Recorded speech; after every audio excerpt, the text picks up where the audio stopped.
நான் வேண்டாத நாளே இல்லை. அந்த சாய்க்கு கண் இருக்கிறதோ இல்லையோ, என் பிரச்சனைகளை கண்கொண்டு பார்க்க மாட்டேன் என்கிறார் என்று சொல்கிறாய்.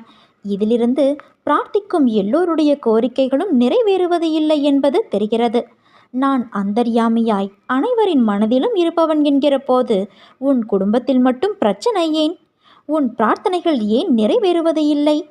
கர்ம வினையின் காரணமாக கடவுளை நீ அறிந்த போதிலும், உதட்டால் அவன் பெயரை உச்சரித்தாலும் உள்ளத்தால் அவனை விட்டு வெகு தூரத்தில் இருக்கிறாய்.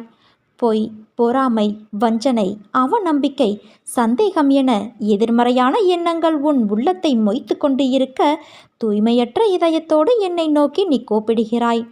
உன் அபய குரலை கேட்டு உன்னில் உறையும் நான் விழித்துக் கொள்கிறேன். வெளியிலிருந்து வந்தும் உன் இதய வாசலை நான் தட்டுகிறேன். என் வருகையை நீ கவனிப்பது இல்லை. எனது குரலை நீ அடையாளம் கண்டு கொள்வதில்லை.